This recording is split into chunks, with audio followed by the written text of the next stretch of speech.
ओम नमो भगवते वासुदेवाय नमः। 42वां अध्याय। श्री सुखदेव जी कहते हैं, परीक्षित, इसके बाद भगवान श्री कृष्ण जब अपनी मंडली के साथ राजमार्ग से आगे बढ़े तब उन्होंने एक युवती स्त्री को देखा। उसका मुंह तो सुंदर था, परंतु वो शरीर से कुबड़ी थी। इसी से उसका नाम पड़ गया था कुब्जा। वो अपने हाथ में चंदन का पात्र लिए हुए जा रही थी। भगवान श्री कृष्ण प्रेम रस का दान करने वाले हैं।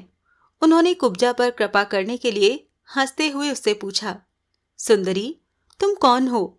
ये चंदन किसके लिए लिए जा रही हो? कल्याणी, हमें सब बात सच सच बतला दो। ये उत्तम चंदन, ये अंगराग हमें भी दो। इस दान से शीघ्र ही तुम्हारा परम कल्याण होगा। उपटन लगाने वाली सैरंध्री कुब्जा ने कहा, परम सुंदर, मैं कंस की प्रिय दासी हूँ। महाराज मुझे बहुत मानते हैं। मेरा नाम त्रिवक्रा है। मैं उनके यहाँ चंदन अंगराग लगाने का काम करती हूँ। मेरे द्वारा तैयार किए हुए चंदन और अंगराग भोजराज कंस को बहुत भाते हैं, परंतु आप दोनों से बढ़कर उसका और कोई उत्तम पात्र नहीं है। भगवान के सौंदर्य, सुकुमारता, रसिकता, मंदहास्य, प्रेमालाप और चारु चितवन से कुब्जा का मन हाथ से निकल गया। उसने भगवान पर अपना हृदय न्यौछावर कर दिया। उसने दोनों भाइयों को वो सुंदर और गाढ़ा अंगराग दे दिया। तब भगवान श्री कृष्ण ने अपने सांवले शरीर पर पीले रंग का और बलराम जी ने अपने गोरे शरीर पर लाल रंग का अंगराग लगाया तथा नाभि से ऊपर के भाग में अनुरंजित होकर वो अत्यंत सुशोभित हुए। भगवान श्री कृष्ण उस कुब्जा पर बहुत प्रसन्न हुए। उन्होंने अपने दर्शन का प्रत्यक्ष फल दिखलाने के लिए 3 जगह से टेढ़ी किंतु सुंदर मुख वाली कुब्जा को सीधी करने का विचार किया। भगवान ने अपने चरणों से कुब्जा के पैर के दोनों पंजे दबा लिए और हाथ ऊंचा करके 2 उंगलियां उसकी ठोड़ी में लगाईं और उसके शरीर को तनिक उचका दिया। उचकाते ही उसके सारे अंग सीधे और समान हो गए। प्रेम और मुक्ति के दाता भगवान के स्पर्श से वो तत्काल विशाल नितंब तथा पीन पयोधरों से युक्त एक उत्तम युवती बन गई। उसी क्षण कुब्जा रूप, गुण और उदारता से संपन्न हो गई। उसके मन में भगवान के मिलन की कामना जाग उठी। उसने उनके दुपट्टे का छोर पकड़कर मुस्कुराते हुए कहा, वीर शिरोमणि, आइए घर चलें। अब मैं आपको यहाँ नहीं छोड़ सकती, क्योंकि आपने मेरे चित्त को मथ डाला है। पुरुषोत्तम, मुझ दासी पर प्रसन्न होइए।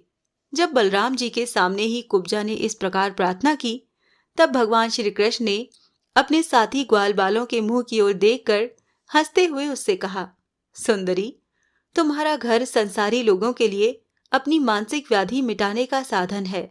मैं अपना कार्य पूरा करके अवश्य वहां आऊंगा। हमारे जैसे बेघर के बटोहियों को तुम्हारा ही तो आसरा है। इस प्रकार मीठी मीठी बातें करके भगवान श्री कृष्ण ने उसे विदा कर दिया। जब वो व्यापारियों के बाजार में पहुंचे, तब उन व्यापारियों ने उनका तथा बलराम जी का पान, फूलों के हार, चंदन और तरह तरह की भेंट उपहारों से पूजन किया। उनके दर्शन मात्र से स्त्रियों के हृदय में प्रेम का आवेग, मिलन की आकांक्षा जग उठती थी। यहाँ तक कि उन्हें अपने शरीर की भी सुध न रहती।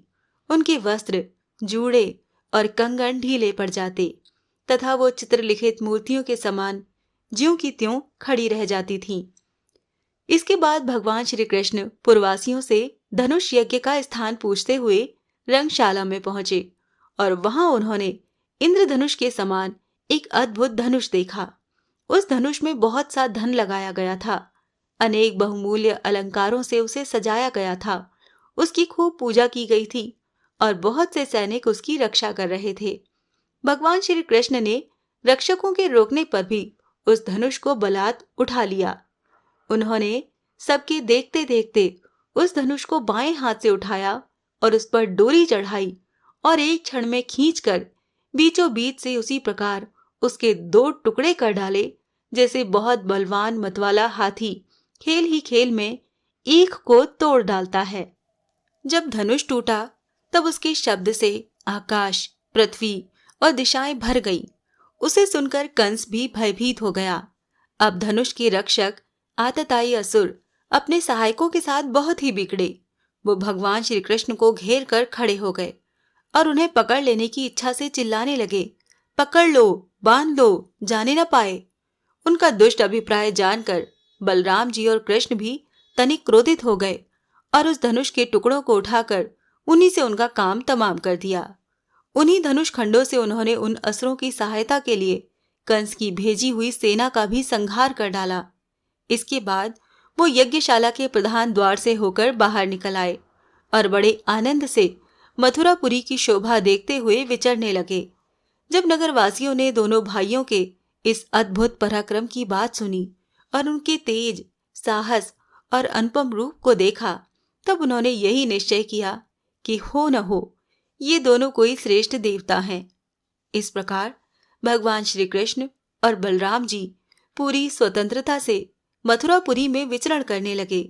जब सूर्यास्त हो गया, तब दोनों भाई ग्वाल बालों से घिरे हुए नगर से बाहर अपने डेरे पर, जहां छकड़े थे, लौट आए।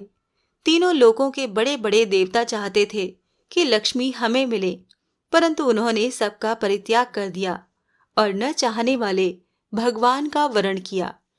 उन्हीं को सदा के लिए अपना निवास स्थान बना लिया। मथुरावासी उन्हीं पुरुष भूषण भगवान श्री कृष्ण के अंग अंग का सौंदर्य देख रहे हैं। उनका कितना सौभाग्य है। ब्रज में भगवान की यात्रा के समय गोपियों ने विरहातुर होकर मथुरावासियों के संबंध में जो जो बातें कही थीं, वो सब यहाँ अक्षरश सत्य हुई। सचमुच वो परमानंद में मग्न हो गए। फिर हाथ पैर धोकर श्री कृष्ण और बलराम जी ने दूध में बने हुए खीर आदि पदार्थों का भोजन किया और कंस आगे क्या करना चाहता है, इस बात का पता लगाकर उस रात को वहीं आराम से सो गए। जब कंस ने सुना कि श्री कृष्ण और बलराम ने धनुष तोड़ दिया, रक्षकों तथा उनकी सहायता के लिए भेजी हुई सेना का भी संहार कर डाला और ये सब उनके लिए केवल एक खिलवाड़ ही था, इसके लिए उन्हें कोई श्रम या कठिनाई नहीं उठानी पड़ी, तब वो बहुत ही डर गया। उस दुर्बुद्धि को बहुत देर तक नींद नहीं आई। उसे जागृत अवस्था में तथा स्वप्न में भी बहुत से ऐसे अपशगुन हुए जो उसकी मृत्यु के सूचक थे। जागृत अवस्था में उसने देखा कि जल या दर्पण में शरीर की परछाई तो पड़ती है, परंतु सिर नहीं दिखाई देता। उंगली आदि की आड़ न होने पर भी चंद्रमा, तारे और दीपक आदि की ज्योतियां उसे दो दो दिखलाई पड़ती हैं। छाया में छेद दिखाई पड़ता है और कानों में उंगली डालकर सुनने पर भी प्राणों का घूं घूं शब्द नहीं सुनाई पड़ता।